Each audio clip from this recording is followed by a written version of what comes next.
സുഹൃത്തുക്കളെ, ലോകം ഒന്നടങ്കം ഉറ്റുനോക്കുന്ന ഒരു വാർത്തയാണ് ഇപ്പോൾ പുറത്തു വരുന്നത്. അമേരിക്കൻ വ്യോമസേനയുടെ നട്ടെല്ലെന്ന് വിശേഷിക്കപ്പെടുന്ന ഏകദേശം $500 മില്യൺ, ഏകദേശം ഇന്ത്യൻ രൂപ 4000 കോടി വില വരുന്ന E-3 സെൻട്രിംഗ് അവാക്സ് വിമാനം ഇറാൻ തകർത്തു എന്ന വാർത്തകളാണ് ഇപ്പോൾ മാധ്യമങ്ങളിൽ നിറയുന്നത്. ശരിക്കും എന്താണ് സംഭവിച്ചത്? വായുവിൽ വെച്ചോ ഈ വിമാനം തകർത്തത്, അതോ അമേരിക്കൻ സൈനിക താവളത്തിൽ വെച്ചോ? ഇതിന്റെ സത്യാവസ്ഥ നമുക്ക് ഒന്ന് പരിശോധിക്കാം. സ്വാഗതം ഡോഡി വ്ലോഗിലേക്ക്. സംഭവം നടക്കുന്നത് 2026 മാർച്ച് 27 വെള്ളിയാഴ്ചയാണ്. സൗദി അറേബ്യയിലെ റിയാദിന് തെക്കുള്ള പ്രിൻസ് സുൽത്താൻ എയർബേസിനു നേരെയാണ് ഇറാൻ കനത്ത ആക്രമണം നടത്തിയത്.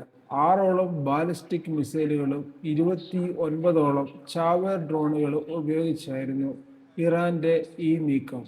അമേരിക്കയുടെയും ഇസ്രായേലിന്റെയും നീക്കങ്ങൾ നിരീക്ഷിക്കാൻ ഉപയോഗിക്കുന്ന പ്രധാന സൈനിക കേന്ദ്രങ്ങളിൽ ഒന്നാണിത്. വാർത്തകൾ പ്രകാരം പറക്കുന്നതിനിടയിലല്ല ഈ വിമാനം തകർക്കപ്പെട്ടത്, മറിച്ച് ഈ എയർബേസിൽ നിർത്തിയിട്ടിരുന്ന സമയത്താണ് ഇറാന്റെ മിസൈലുകൾ വിമാനത്തിൽ പതിച്ചത്. വിമാനത്തിന്റെ ബോഡിക്ക് മുകളിലുള്ള വലിയ റഡാർ ഡോമിനും കനത്ത നാശനഷ്ടം സംഭവിച്ചിട്ടുണ്ട്. സോഷ്യൽ മീഡിയയിൽ പ്രചരിക്കുന്ന ചിത്രങ്ങൾ പ്രകാരം വിമാനം ഇനിയും നന്നാക്കി എടുക്കാൻ പറ്റാത്ത വിധം തകർന്നു എന്നാണ് വിദഗ്ധർ പറയുന്നത്. തകർന്ന വിമാനത്തിന്റെ ടെയിൽ നമ്പർ 0005 ആണെന്ന് തിരിച്ചറിഞ്ഞിട്ടുണ്ട്. എന്തുകൊണ്ടാണ് ഇത് അമേരിക്കയ്ക്ക് വലിയ തിരിച്ചടി ആണെന്ന് പറയുന്നത്? എന്തുകൊണ്ടാണ് വിമാനം തകർന്നത് ഇത്ര വലിയ വാർത്തയാകുന്നത്? ഇതിന്റെ വില ഏകദേശം $500 മില്യൺ ആണ്.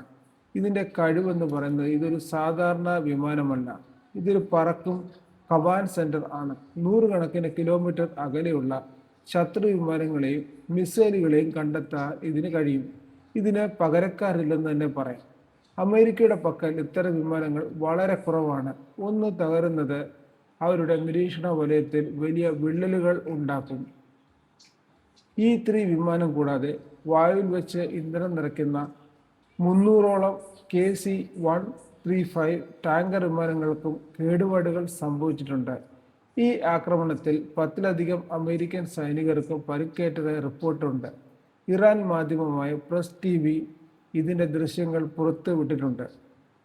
അമേരിക്കയുടെ പ്രതിരോധ വകുപ്പ് വിമാനം പൂർണ്ണമായി നശിക്കപ്പെട്ടു എന്ന് ഔദ്യോഗികമായി സമ്മതിച്ചിട്ടില്ലെങ്കിലും പുറത്തു വരുന്ന ദൃശ്യങ്ങൾ ഇറാൻ നേടിയ വലിയൊരു വിജയത്തിലേക്കാണ് വിരൽ ചൂണ്ടുന്നത്. ഈ വിഷയത്തിൽ നിങ്ങളുടെ അഭിപ്രായങ്ങൾ താഴെ കമന്റ് ചെയ്യുക.